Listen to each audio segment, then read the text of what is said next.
ರಾತ್ರಿ 8 ಗಂಟೆಗೆ ಇಂದು ಪ್ರಧಾನಿ ಮೋದಿ ದೇಶವನ್ನುದ್ದೇಶಿಸಿ ಮಾತನಾಡಲಿದ್ದಾರೆ. ಏನ್ ಹೇಳ್ತಾರೆ ಪ್ರಧಾನಿ ಮೋದಿ ಅನ್ನೋ ಕುತೂಹಲ ಇಡೀ ದೇಶದ ಜನರಲ್ಲಿ ಗರಿಗೆದರಿದೆ. ಆಪರೇಷನ್ ಸಿಂಧೂರದ ಬಳಿಕ ಮೊದಲ ಬಾರಿಗೆ ಮಾತನಾಡ್ತಾ ಇದ್ದಾರೆ. ದೇಶವನ್ನುದ್ದೇಶಿಸಿ ಏನ್ ಹೇಳ್ತಾರೆ, ಏನ್ ನಿರ್ಧಾರ ಕೈಗೊಳ್ತಾರೆ, ಏನ್ ಮಾತನಾಡ್ತಾರೆ ಅನ್ನುವಂತ ಕುತೂಹಲ ಇಡೀ ಪ್ರಪಂಚ ಇನ್ಫ್ಯಾಕ್ಟ್ ಈ ಒಂದು ಮಾತನ್ನ ಕುತೂಹಲದಿಂದ ಕೇಳಿಸಿಕೊಳ್ಳೋದಕ್ಕೆ ಕಾತರವಾಗಿದೆ. ಏನಾಗುತ್ತೆ ಮುಂದಿನ ಪರಿಸ್ಥಿತಿ ಭಾರತ ಹಾಗೂ ಪಾಕಿಸ್ತಾನದ ನಡುವೆ, ಈ ಒಂದು ಕುತೂಹಲ ಇಡೀ ಪ್ರಪಂಚದ ಜನರಲ್ಲಿ ಇದೆ. ಯುದ್ಧದ ಕಾರ್ಮೋಡ ಆವರಿಸಿದ್ದಂತಹ ಎರಡು ದೇಶಗಳ ಮಧ್ಯೆ ಮುಂದಿನ ನಡೆ ಏನಾಗುತ್ತೆ ಭಾರತದ್ದು ಅನ್ನುವಂತಹ ಒಂದು ಕುತೂಹಲ ಇಡೀ ಪ್ರಪಂಚದಾದ್ಯಂತ ಇದೆ. ಇವತ್ತು ರಾತ್ರಿ 8 ಗಂಟೆಗೆ ಪ್ರಧಾನಿ ಮೋದಿ ಭಾರತವನ್ನು ಉದ್ದೇಶಿಸಿ ಮಾತನಾಡ್ತಾರೆ. ಆಪರೇಷನ್ ಸಿಂಧೂರ ಜಾರಿಯಾದ ನಂತರದಲ್ಲಿ ಒಂದು ಸಣ್ಣ ಬ್ರೀಫ್ ನಮ್ಮ ಗಗನಯಾನದ ಜರ್ನಿ ಬಗ್ಗೆ ಮಾತನಾಡಿದ್ದು ಬಿಟ್ರೆ, ಸಿಂಧೂರದ ಬಗ್ಗೆ ಆಗಲಿ, ಪಾಕಿಸ್ತಾನದ ಬಗ್ಗೆ ಆಗಲಿ, ಒಟ್ಟು ಯುದ್ಧದ ವಿಚಾರದ ಬಗ್ಗೆ ಆಗಲಿ ಪ್ರಧಾನಿ ಯಾವುದೇ ಮಾತನಾಡಿರಲಿಲ್ಲ. ಇದೀಗ ಇವತ್ತು ರಾತ್ರಿ 8 ಗಂಟೆಗೆ ದೇಶದ ಜನರೆದುರು ಬಂದು ಪ್ರಧಾನಿ ಮೋದಿ ಮಾತನಾಡಲಿದ್ದಾರೆ. ಏನಾಗತ್ತೆ ಹಾಗಾದ್ರೆ ಅನ್ನುವಂತಹ ಕುತೂಹಲ, ಸಾಕಷ್ಟು ಬಗೆಯ ವಿಚಾರಗಳು ಹರಿದಾಡ್ತಾ ಇದೆ. ಕೆಲವರು ಹೇಳ್ತಾ ಇದ್ದಾರೆ ಇಲ್ಲ ಈಗ ಮೋದಿ ಯುದ್ಧವನ್ನ ನಿಲ್ಲಿಸ್ತಾ ಇದ್ದಾರಾ, ಸೀಸ್ ಫೈರ್ಗೆ ಒಪ್ಕೊಂಡ್ ಬಿಟ್ಟಿದ್ದಾರಾ ಅಂತ. ಆದ್ರೆ ದೇಶದಲ್ಲಿ ಹೆಚ್ಚಿನ ಜನ ಇಲ್ಲ ಸೀಸ್ ಫೈರ್ಗೆ ಒಪ್ಕೊಳ್ಳೇಬಾರ್ದಿತ್ತು, ಸೀಸ್ ಫೈರ್ನ ಮುಂದುವರಿಸ್ಕೂಡ್ದು, ಪಾಕಿಸ್ತಾನಕ್ಕೆ ಕಂಪ್ಲೀಟ್ ಆಗಿ ಒಂದು ಬುದ್ಧಿ ಕಲಿಸಬೇಕು ಅಂತ ಆಗ್ರಹ ಪಡಿಸ್ತಾ ಇದ್ದಾರೆ. ಇಲ್ಲದಿದ್ರೆ ಮತ್ತೆ ಇದೇ ಸಮಸ್ಯೆ ಬರುತ್ತೆ ಅಂತ. ಪಾಪಿ ಪಾಕಿಸ್ತಾನದ ಸರ್ವನಾಶ ಫಿಟ್ ಇದನ್ನೇ ನಾನು ಹೇಳ್ತಾ ಇರೋದು. ಪ್ರಪಂಚದ ಹೆಚ್ಚಿನ ಭಾರತೀಯರು ಜಗತ್ತಿನ ಚಿತ್ತ ನಮೋ ಭಾಷಣದತ್ತ ಇರೋದ್ರಿಂದ ಏನ್ ನಿರೀಕ್ಷೆ ಮಾಡ್ತಾ ಇದ್ದಾರೆ ಅಂದ್ರೆ ಯುದ್ಧ ಮುಂದುವರಿಸ್ತಾರೆ, ಪಾಕಿಸ್ತಾನಕ್ಕೆ ಬಡ್ದು ಬುದ್ಧಿ ಕಲಿಸ್ತಾರೆ ಇನ್ನೂ ಚೆನ್ನಾಗಿ ಅಂತ ನಿರೀಕ್ಷೆ ಮಾಡ್ತಾ ಇದ್ದಾರೆ. ಹಾಗಾಗತ್ತಾ ಇಲ್ವಾ? ಪ್ರಧಾನಿಯವರ ದೂರದೃಷ್ಟಿ ಏನು? ದೇಶ ಯಾವ ಸ್ಥಿತಿಯಲ್ಲಿ ಇದೆ? ಈಗ ಯುದ್ಧದ ನಿರ್ಧಾರ ಕೈಗೊಳ್ತಾರಾ ಅಥವಾ ಬೇರೆ ಏನಾದರೂ ನಿರ್ಧಾರ ಕೈಗೊಳ್ತಾರಾ? ಯುದ್ಧವನ್ನೇ ಮಾಡದೆ ಗೆಲುವನ್ನ ಸಾಧಿಸುವಂತಹ ದಾರಿಯನ್ನ ಹೇಳ್ತಾರಾ? ಗೊತ್ತಿಲ್ಲ ಏನ್ ಹೇಳ್ತಾರೆ ಪ್ರಧಾನಿ ಮೋದಿ ಅಂತ, ಕಾದು ನೋಡ್ಬೇಕಾಗತ್ತೆ. ಸಂಜೆ ರಾತ್ರಿ 8 ಗಂಟೆಗೆ ಪ್ರಧಾನಿ ಮೋದಿ ಮಾತನಾಡಲಿದ್ದಾರೆ. ದೇಶವನ್ನುದ್ದೇಶಿಸಿ ಏನ್ ಹೇಳ್ತಾರೆ ಅನ್ನೋ ಕುತೂಹಲ ಕೇವಲ ಭಾರತಕ್ಕೆ ಮಾತ್ರವಲ್ಲ, ಇಡೀ ಜಗತ್ತಿನಾದ್ಯಂತ ಗರಿಗೆದರಿದೆ.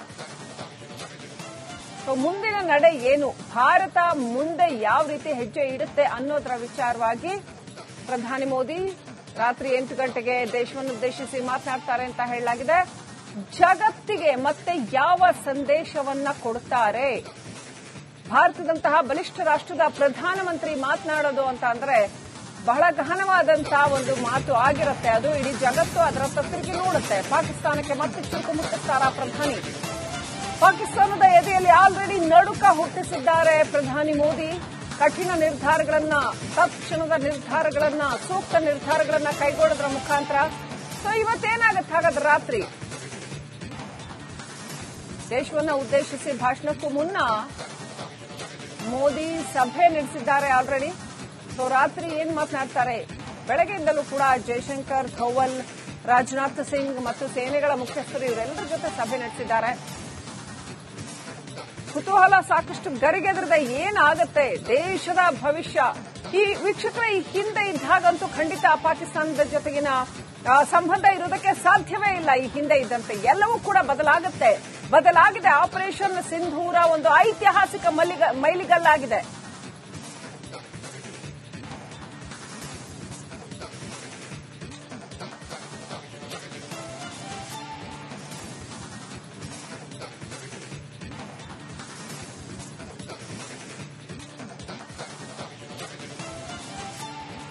ರೈತ ಈ ಬಗ್ಗೆ ನಮ್ಮ ಜೊತೆ ಮಾತನಾಡೋದಕ್ಕೆ ನನ್ನ ಸಹೋದ್ಯೋಗಿ ನಾಗೇಂದ್ರ ಬಾಬು, ಹಾಗೆಯೇ ಜಮ್ಮು ಮತ್ತು ಕಾಶ್ಮೀರದಿಂದ ನಮ್ಮ ಸಹೋದ್ಯೋಗಿ ರಂಜಿತ್ ಚಿರಿಯಾರ್, ನಮ್ಮ ಪ್ರತಿನಿಧಿ ಅಭಿಷೇಕ್, ಇವರೆಲ್ಲರೂ ಕೂಡ ರೆಡಿ ಇದ್ದಾರೆ. Let me go to Abhishek first. Abhishek, ರಾತ್ರಿ ಮೋದಿ ಮಾತಾಡ್ತಾರೆ ಅಂತ ಇಡೀ ದೇಶದ ಜನಗಳ ನಿರೀಕ್ಷೆ ಏನಿದೆ ಅಂದ್ರೆ ಇನ್ನೂ ಬಡದ್ ಬುದ್ಧಿ ಕಲಿಸಬೇಕು ಪಾಕಿಸ್ತಾನಕ್ಕೆ ಅಂತ. ಸೊ ದೆಹಲಿಯಿಂದ ಏನ್ ಅಪ್ಡೇಟ್ ಇದೆ, ಏನ್ ಹೇಳಬಹುದು ಮೋದಿ ಅನ್ನುವಂಥದ್ದಿದೆ. ಅಭಿಷೇಕ್,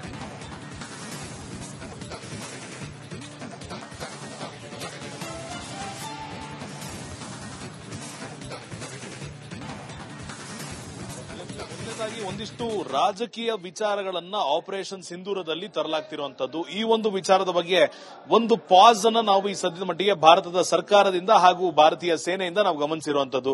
ಈ ಪಾಸ್ ನ ಹಿಂದಿರುವಂತ ಕಾರಣ ಏನಿರಬಹುದು, ಮುಂದೆ ಎಕ್ಸ್ಪೆಕ್ಟ್ ಮಾಡಬೇಕಾದಂತ ಬದಲಾವಣೆಗಳೇನಿರ್ತವೆ, ಮುಂದೆ ಭಾರತ ಯಾವ ರೀತಿ ಪಾಕಿಸ್ತಾನಕ್ಕೆ ಉತ್ತರ ಕೊಡುತ್ತೆ ಅನ್ನೋ ಒಂದು ಮಾಹಿತಿಯನ್ನ ತಿಳಿಸಬಹುದು. ಅದರ ಜೊತೆಗೆ ಆಪರೇಷನ್ ಸಿಂಧೂರದ ಆರಂಭದಿಂದ ಇಲ್ಲಿಯವರೆಗೂ ನಡೆದು ಬಂದಿರುವ ದಾರಿ, ಅದಕ್ಕೆ ಇದ್ದಂತ ಅಡೆತಡೆಗಳೇನಿತ್ತು, ಯಾವ ರೀತಿ ಮೂರು ಸೇನೆಗಳು ಒಂದರ ಜೊತೆ ಒಂದು ಹೆಜ್ಜೆ ಹಾಕ್ತಾ ಹೋಯಿತು, ಯಾವ ರೀತಿ 9 ಟೆರರಿಸ್ಟ್ಗಳ ಬೇಸ್ಗಳನ್ನ ನಾವು ಅಟ್ಯಾಕ್ ಮಾಡಿದ್ವು, ಯಾವ ರೀತಿ ಅವರ ಕೌಂಟರ್ ಅಟ್ಯಾಕ್ಗಳಿಗೆ ನಾವು ಪ್ರತ್ಯುತ್ತರವನ್ನ ಕೊಟ್ಟಿದ್ದೇವೆ, ಯಾವ ರೀತಿ ಅವರ ಡ್ರೋನ್ಗಳನ್ನ ನಾವು ನೆಲಕ್ಕೆ ಬೀಳದಂತೆ ನಾವು ದಾಳಿ ಮಾಡಿ ಅದನ್ನ ಆಕಾಶದಲ್ಲೇ ಹೊಡೆದು ಉರುಳಿಸಿದ್ದೇವೆ, ಯಾವ ರೀತಿ ಅವರ ಕಳ್ಳ ಮಾರ್ಗದಿಂದ ಹಾಕಿದಂತ ಶೆಲ್ಗಳು ಒಂದಿಷ್ಟು ಜೀವಗಳನ್ನ ಬಲಿ ಪಡೆದಿದೆ, ಪೆಹಲ್ಗಾವ್ನ ಇನ್ಸಿಡೆಂಟ್ ನಲ್ಲಿ ಏನಾಯ್ತು, ಇಂತಿಷ್ಟರ ರೀಕ್ಯಾಪ್ ಅನ್ನ ಮತ್ತಷ್ಟು ಸೂಕ್ಷ್ಮವಾಗಿ ಅವಲೋಕನೆ ಮಾಡುವಂತ ಸಾಧ್ಯತೆ ಪ್ರಧಾನಿ ಮೋದಿರವರಿಂದ ನಾವು ಎಕ್ಸ್ಪೆಕ್ಟ್ ಮಾಡಬೇಕಾಗಿರುವಂತದ್ದು.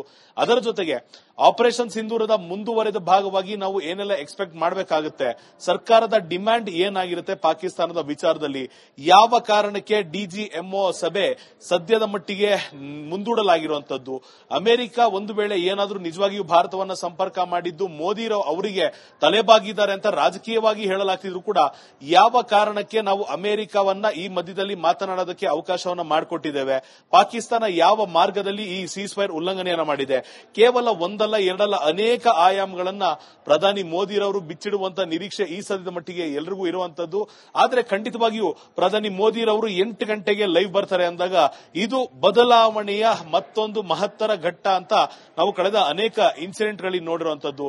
ಈ ನೋಟ್ ಬ್ಯಾನ್ ಆದಾಗಲೂ ಕೂಡ 8 ಗಂಟೆಗೆ ಲೈವ್ ಬಂದಿದ್ರು, ಕೋವಿಡ್ ನ ಲಾಕ್ಡೌನ್ ಅನೌನ್ಸ್ ಮಾಡುವಂತ ಸಂದರ್ಭದಲ್ಲೂ ಕೂಡ 8 ಗಂಟೆಗೆ ಲೈವ್ ಬಂದಿದ್ರು. ಈ ಬಾರಿ 8 ಗಂಟೆಗೆ ಲೈವ್ ಬರ್ತಾರೆ ಮೋದಿ ಅಂದಾಗ ಖಂಡಿತವಾಗಿಯೂ ಇದು ಮತ್ತೊಂದು ಮೈಲಿಗಲ್ಲು ಆಗುವಂತ ಸಾಧ್ಯತೆ ನಿರೀಕ್ಷೆಯನ್ನ ನಾವು ಈ ಸದ್ಯದ ಮಟ್ಟಿಗೆ ಕಾಣಬಹುದಾಗಿರುವಂತದ್ದು. ಶ್ರೀಲಕ್ಷ್ಮಿ ರೈಟ್, ದಯವಿಟ್ಟು ಹಾಗೆ ಸಂಪರ್ಕದಲ್ಲಿದೆ. ಅಭಿಷೇಕ್ ರಂಜಿತ್ ಇದ್ದಾರೆ ನಮ್ಮ ಜೊತೆ. ರಂಜಿತ್, ಇಡೀ ದೇಶದ ಮನಸ್ಸುಗಳಲ್ಲಿ ಪಾಕಿಸ್ತಾನಕ್ಕೆ ಸಂಪೂರ್ಣ ಪಾಠ ಕಲಿಸಬೇಕು, ಯಾಕಂದ್ರೆ ಮತ್ತೆ ಇದನ್ನೇ ಮಾಡುತ್ತೆ ಪಾಕಿಸ್ತಾನ. ಒಂದು ಸಾರಿ ಅವ್ರಿಗೆ ಕರುಣೆ ತೋರಿಸಿದ್ರು ಮತ್ತೆ ಅದನ್ನೇ ಮಾಡ್ತಾರೆ ಅಂತ. ಆದ್ರೆ ಜಾಗತಿಕ ಪರಿಸ್ಥಿತಿ ಹಾಗಿದೆಯೋ ಇಲ್ವೋ ಗೊತ್ತಿಲ್ಲ, ಅಷ್ಟು ಸುಲಭ ಇಲ್ಲ ವಿಚಾರಗಳು.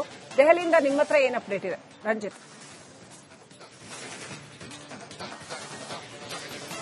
ಶ್ರೀಲಕ್ಷ್ಮಿ, ನೋಡಿ, 22ನೇ ತಾರೀಕು ಪಾಕಿಸ್ತಾನದ ಪ್ರಾಯೋಜಿತವಾದಂತ ಈ ಭಯೋತ್ಪಾದಕರು ಯಾವಾಗ ಸುಮಾರು 26 ಜನರ ಮಾರಣ ಹೋಮವನ್ನ ಮಾಡಿದ್ರು, ಅದಾದ ನಂತರ ಭಾರತೀಯ ಸೇನೆ ಮಾಡಿದಂತ ಕಾರ್ಯಾಚರಣೆ 9 ಸ್ಥಳಗಳ ಮೇಲೆ ಉಗ್ರರ ನೆಲೆಗಳನ್ನ ಧ್ವಂಸ ಮಾಡಿ ಆದ ನಂತರ ಇದೇ ಮೊದಲ ಬಾರಿಗೆ ದೇಶವನ್ನ ಉದ್ದೇಶಿಸಿ ಪ್ರಧಾನಿ ನರೇಂದ್ರ ಮೋದಿ ಅವರು ಮಾತಾಡ್ತಿದ್ದಾರೆ ಅಂತ ಹೇಳಿದ್ರೆ, ಎಲ್ಲಾ ಸೂಪರ್ ಸಾನಿಕ್ ರಾಷ್ಟ್ರಗಳು ಇವತ್ತು ಭಾರತದತ್ತ ಎದುರು ನೋಡ್ತಾ ಇದ್ದಾವೆ. ಏನ್ ಮಾತಾಡಬಹುದು? 26 ಜನರನ್ನ ನೋಡಿ, 26 ಜನರ ಮಾರಣ ಹೋಮವನ್ನ ಮಾಡಿದಂತ ಆ ಭಯೋತ್ಪಾದಕರನ್ನ ಬಗ್ಗು ಬಡಿಯುವಲ್ಲಿ ನಾವು ತೆಗೆದುಕೊಂಡಂತ ಕಾರ್ಯಾಚರಣೆ, ಸೇನಾ ಕಾರ್ಯಾಚರಣೆ, ಪಾಕಿಸ್ತಾನದ 100 ಜನ ಭಯೋತ್ಪಾದಕರ ಸರ್ವನಾಶ, ಅದರ ಜೊತೆಗೆ ಪಾಕಿಸ್ತಾನಕ್ಕೆ ಕೊಡ್ತಾ ಇರುವಂತ ಒಂದಾದ ಮೇಲೆ ಒಂದೊಂದು ಪೆಟ್ಟು, ಸಿಂಧೂ ನದಿಯ ನೀರನ್ನ ಬಂದ್ ಮಾಡಿದ್ದು, ಇಲ್ಲಿನ ವೀಸಾದ ಮೇಲೆ ತಾತ್ಕಾಲಿಕವಾಗಿ ಇದ್ದಂತ ಪಾಕಿಸ್ತಾನಿಯರನ್ನ ವಾಪಸ್ ಕಳಿಸಿದ್ದು, ಶಿಮ್ಲಾ ಒಪ್ಪಂದ, ಇದರ ನಡುವೆ ನೋಡಿ ಅಪ್ರಚೋದಿತ ಗುಂಡಿನ ದಾಳಿ, ಕದನ ವಿರಾಮದ ಉಲ್ಲಂಘನೆ ವಿಚಾರ, ಇದೆಲ್ಲದರ ಕುರಿತಾಗಿ ಮೋದಿ ಅವರ ಮಾತು ಭಾರಿ ಕುತೂಹಲವನ್ನು ಕೆರಳಿಸ್ತಾ ಇದೆ. ಜೈಶಂಕರ್ ಜೊತೆಯಲ್ಲಿ, ವಿದೇಶಾಂಗ ಸಚಿವರ ಜೊತೆಯಲ್ಲಿ, ಹಾಗೆ ಭದ್ರತಾ ಸಲಹೆಗಾರರ ಜೊತೆಯಲ್ಲಿ, ರಕ್ಷಣಾ ಸಚಿವರ ಜೊತೆಯಲ್ಲಿ ಮೀಟಿಂಗ್ ಆದ ನಂತರ, ಡಿಜಿಎಂಒ ಮಹತ್ವದ ಸಭೆಯಾದ ನಂತರ ಪ್ರಧಾನಿ ನರೇಂದ್ರ ಮೋದಿ 8 ಗಂಟೆಗೆ ದೇಶವನ್ನ ಉದ್ದೇಶಿಸಿ ಮಾತನಾಡ್ತಾರೆ. ಭಾರತದ ವೇದಿಕೆಯಲ್ಲಿ ನಿಂತುಕೊಂಡು ಪ್ರಧಾನಿ ನರೇಂದ್ರ ಮೋದಿ ವಿಶ್ವಕ್ಕೆ ಒಂದು ಸಂದೇಶವನ್ನ ಕೊಡೋದ್ರಲ್ಲಿ ನೋ ಡೌಟ್ 8 ಗಂಟೆಗೆ ಭಾರಿ ಕುತೂಹಲದಿಂದ ಇಡೀ ದೇಶದ 144 ಕೋಟಿ ಜನ ಕಾಯ್ತಾ ಇದ್ದಾರೆ. ಪಿಒಕೆ, ಪಾಕ್ ಆಕ್ಯುಪೈಡ್ ಕಾಶ್ಮೀರವನ್ನ ಬಿಟ್ಟು ಕೊಡುವಂತ ಮಾತೇ ಇಲ್ಲ. ಇದಕ್ಕೆ ಯಾವ ರಾಷ್ಟ್ರದ ರಾಜಿಗೂ ಕೂಡ ಮಧ್ಯ ಬರುವಂತ ಅವಕಾಶ ಇಲ್ಲ. ಪಾಕಿಸ್ತಾನದ ಪಿಒಕೆ, ಭಾರತದ ಪಿಒಕೆ ಪಾಕಿಸ್ತಾನ ಕಬ್ಜಾ ಮಾಡಿಕೊಂಡಿದ್ದು, ಆದ್ರೆ ಭಾರತ ಈಗ ಅದನ್ನು ಮರಳಿ ಪಡೆಯೋದಕ್ಕೆ ಹೊರಟಿದೆ. ಅದ್ರ ಜೊತೆಗೆ ಪಾಪಿ ರಾಷ್ಟ್ರದ ಭಯೋತ್ಪಾದಕರನ್ನ ನಮಗೆ ಒಪ್ಪಿಸೋದು, ಇವೆರಡು ಬಿಟ್ಟು ಇವೆರಡನ್ನ ಹೊರತುಪಡಿಸಿ ಬೇರೇನೂ ಕೂಡ ನೀವು ಮಾತಾಡಂಗಿಲ್ಲ. ಇದೇ ಈಗ ಪ್ರಸ್ತುತ, ಅದರ ಹೊರತಾಗಿ ಬೇರೇನೂ ಇಲ್ಲ ಅಂತೇಳಿ ಸಂದೇಶವನ್ನ ಪಾಕಿಸ್ತಾನಕ್ಕೆ ಕೊಟ್ಟಾಗಿದೆ. ಅಮೆರಿಕಕ್ಕೂ ಕೂಡ ಸಂದೇಶವನ್ನ ಕೊಟ್ಟಾಗಿದೆ. ಮಿತ್ರ ರಾಷ್ಟ್ರಗಳನ್ನ ಜೊತೆಗೆ ಸೇರಿಸಿಕೊಂಡಾಗಿದೆ. ಇದೆಲ್ಲದರ ನಡುವೆ ಈಗ ಮೋದಿ ಅವರ ಮಾತು ಭಾರಿ ಕುತೂಹಲವನ್ನು ಕೆರಳಿಸ್ತಾ ಇದೆ. ಇಡೀ ವಿಶ್ವವೇ ಈಗ ಭಾರತದ ಜೊತೆಗೆ ನಿಂತಿದೆ. ಒಂದು ಸೂಪರ್ ಸಾನಿಕ್ ರಾಷ್ಟ್ರ ಇವತ್ತು ನೋಡಿ ತನ್ನ ಮೇಲೆ ಆದಂತ ಎಲ್ಲಾ ದಬ್ಬಾಳಿಕೆಗಳ ವಿರುದ್ಧ ಸೆಟೆದು ನಿಂತು 8 ಗಂಟೆಗೆ ಪ್ರಧಾನಿ ನರೇಂದ್ರ ಮೋದಿ ಅವರ ಮಾತೇನಾಗಿರುತ್ತೆ, ಅದು ವಿಶ್ವಕ್ಕೆ, ಪಾಕಿಸ್ತಾನಕ್ಕೆ, ಭಯೋತ್ಪಾದಕರಿಗೆ ಏನ್ ಸಂದೇಶವನ್ನ ಕೊಡ್ತಾರೆ, ಈ ಮೋದಿ ಅವರ ಮಾತಿನ ನಂತರ ದೇಶದಲ್ಲಿ ಏನ್ ರೆವಲ್ಯೂಷನ್ ಆಗಬಹುದು, ಪಾಕಿಸ್ತಾನಕ್ಕೆ ಏನು, ಅಮೆರಿಕಕ್ಕೇನು, ಬೇರೆ ಬೇರೆ ರಾಷ್ಟ್ರಗಳಿಗೇನು, ಚೀನಾಕ್ಕೇನು, ಇದೆಲ್ಲವೂ ಈಗ ಭಾರಿ ಕುತೂಹಲ ಇದೆ. ನಾವು ಕೂಡ ಎದುರು ನೋಡ್ತಾ ಇದ್ದೀವಿ ಪ್ರಧಾನಿ ಮೋದಿ ಅವರ ಮಾತನ್ನ. ದೇಶ ಅವರ ಮಾತನ್ನ ಆಲಿಸೋದಕ್ಕೆ ತುದಿಗಾಲಿನಲ್ಲಿ ನಿಂತ್ಕೊಂಡಿದೆ. 8 ಗಂಟೆಗೆ ಪ್ರಧಾನಿ ನರೇಂದ್ರ ಮೋದಿ ಅವರು ಮಾತಾಡ್ತಾರೆ, ಭಾರತದ ವೇದಿಕೆಯಿಂದ ವಿಶ್ವಕ್ಕೆ ಸಂದೇಶವನ್ನ ಕೊಡ್ತಾರೆ. ಈ ಎಲ್ಲಾ ನಡೆದಂತ ಘಟನೆಗಳು, ಅದಾದ ನಂತರ ನಾವು ಮಾಡಿದಂತ ದಾಳಿ, ಸೇನಾ ಆಪರೇಷನ್, ಸೀಸ್ ಫೈರ್ ಅನ್ನ ಉಲ್ಲಂಘನೆ ಮಾಡಿರೋದು, ಪಾಕಿಸ್ತಾನಕ್ಕೆ ಕೊಡುವ ಎಚ್ಚರಿಕೆ, ಇದೆಲ್ಲದರ ಮೇಲೂ ಕೂಡ ಈಗ ಬಹಳ ನಿರೀಕ್ಷೆ ಇದೆ ಮೋದಿ ಅವರ ಮಾತು. ಶ್ರೀಲಕ್ಷ್ಮಿ, ರೈಟ್, ದಯವಿಟ್ಟು ಸಂಪರ್ಕದಲ್ಲಿರಿ ರಂಜಿತ್. ಇನ್ನು ನನ್ನ ಸಹೋದ್ಯೋಗಿ ನಾಗೇಂದ್ರ ಬಾಬು ಕೂಡ ಕನೆಕ್ಟ್ ಆಗಿದ್ದಾರೆ. ನಾಗೇಂದ್ರ ಬಾಬು, ಮೋದಿ ಅವರ ಇವತ್ತಿನ ಮಾತು ಐತಿಹಾಸಿಕವಾಗಿರುತ್ತೆ. ಏನ್ ಹೇಳ್ತಾರೆ ಮೋದಿ, ಇಡೀ ಸನ್ನಿವೇಶವನ್ನ ಹೇಗೆ ನಿಭಾಯಿಸ್ತಾರೆ? ಒಂದ್ ಕಡೆ ಅಮೆರಿಕ, ಮತ್ತೊಂದ್ ಕಡೆ ಪಾಕಿಸ್ತಾನ್ ಮತ್ತು ಸೀಸ್ ಫೈರ್ ಕಂಟಿನ್ಯೂ ಆಗುತ್ತಾ ಅಥವಾ ಯುದ್ಧ ಮತ್ತೆ ನಡೆಯುತ್ತಾ ಗೊತ್ತಿಲ್ಲ. ಜನ ಬಹಳ ಗೊಂದಲದಲ್ಲೂ ಇದ್ದಾರೆ, ನಿರೀಕ್ಷೆಯಲ್ಲೂ ಇದ್ದಾರೆ. ಏನಾಗ್ಬೋದು ನಾಗೇಂದ್ರ ಬಾಬು? ಶ್ರೀಲಕ್ಷ್ಮಿ, ನೋಡಿ, ಪ್ರಮುಖವಾಗಿ ಕದನ ವಿರಾಮ ಘೋಷಣೆ ಆಗಿದೆ. ಕದನ ವಿರಾಮ ಘೋಷಣೆ ಆದ ಬೆನ್ನಲ್ಲೇ ಡಿಜಿಎಂಒ, ಎರಡೂ ದೇಶಗಳ ಡಿಜಿಎಂಒ ಮಾತುಕತೆ ಇವತ್ತು ಮಧ್ಯಾಹ್ನ 12 ಗಂಟೆಗೆ ಆಗಬೇಕಿತ್ತು. ಅದು ಪೋಸ್ಟ್ಪೋನ್ ಆಯಿತು, 2 ಗಂಟೆಗೆ ಅಂತ ಹೇಳಲಾಯಿತು. ಅದಾದ ಬಳಿಕ ಇನ್ನೂ ಕೂಡ ಸಮಯ ನಿಗದಿ ಆಗಿಲ್ಲ. ಇನ್ನೂ ಕೂಡ ಎರಡೂ ದೇಶಗಳ ನಡುವಿನ ಮಾತುಕತೆ ಇನ್ನೂ ಕೂಡ ಡಿಜಿಎಂಒ ಲೆವೆಲ್ ನಲ್ಲಿ ನಡೀಬೇಕಾಗಿದೆ. ಆದ್ರೆ ಈ ಒಂದು ಮಾತುಕತೆಗೆ ಸಮಯ ನಿಗದಿ ಆಗೋದಕ್ಕಿಂತ ಮುಂಚಿತವಾಗಿ ಪ್ರಧಾನಿ ನರೇಂದ್ರ ಮೋದಿ ಅವರು 8 ಗಂಟೆಗೆ ದೇಶವನ್ನ ಉದ್ದೇಶಿಸಿ ಭಾಷಣವನ್ನ ಮಾಡ್ತಾರೆ. ಹಾಗಾಗಿ ಇಡೀ ವಿಶ್ವದ ಚಿತ್ತ ನೆಟ್ಟಿರೋದು ಇವತ್ತು ಮೋದಿ ಅವರು ತಮ್ಮ ಭಾಷಣದಲ್ಲಿ ಯಾವ ವಿಚಾರವನ್ನ ಪ್ರಸ್ತಾಪ ಮಾಡ್ತಾರೆ ಅಂತೇಳಿ. ಶ್ರೀಲಕ್ಷ್ಮಿ, ನೋಡಿ, ಪ್ರಮುಖವಾಗಿ ಆಪರೇಷನ್ ಸಿಂಧೂರ ಆದ ಬಳಿಕ ಸೇನಾಧಿಕಾರಿಗಳು ಕೇವಲ ಬಂದು ಪ್ರೆಸ್ ಮೀಟ್ ಅಲ್ಲಿ ನಾವು ಯಾವ ರೀತಿಯಾಗಿ ಆಪರೇಷನ್ ಅನ್ನ ಮಾಡಿದ್ವಿ ಅಂತ ತಿಳಿಸ್ತಾ ಇದ್ರೆ ವಿನಃ, ರಾಜನಾಥ್ ಸಿಂಗ್ ಅವರು ಈ ಬಗ್ಗೆ ಪ್ರಸ್ತಾಪ ಮಾಡಿದ್ರೆ ವಿನಃ, ನರೇಂದ್ರ ಮೋದಿ ಎಲ್ಲೂ ಕೂಡ ಬಹಿರಂಗವಾಗಿ ಆಪರೇಷನ್ ಸಿಂಧೂರದ ಬಗ್ಗೆ ಮಾತಾಡಲಿಲ್ಲ. ಹಾಗಾಗಿ ಇವತ್ತು ಆಪರೇಷನ್ ಸಿಂಧೂರದ ಬಗ್ಗೆ ಇವತ್ತಿನ ಭಾಷಣದಲ್ಲಿ ಮಾತಾಡುವಂತಹ ನಿರೀಕ್ಷೆ ಇದೆ. ಇದರ ಜೊತೆಯಲ್ಲಿ ನಿನ್ನೆ ಅಷ್ಟೇ ಅಮೆರಿಕದ ಉಪಾಧ್ಯಕ್ಷರಾಗಿರುವಂತಹ JD ವ್ಯಾನ್ಸ್ ಜೊತೆ ಕೂಡ ಕೆಲ ಕಾಲ ಮಾತಾಡಿದ್ದಾರೆ ಅನ್ನೋ ಮಾಹಿತಿ ಕೂಡ ಇದೆ. ಆ ಸಂದರ್ಭದಲ್ಲಿ ನರೇಂದ್ರ ಮೋದಿ ಅವರು ಒಂದಷ್ಟು ಡಿಮ್ಯಾಂಡ್ ಅನ್ನು ಇಟ್ಟಿದ್ದಾರೆ.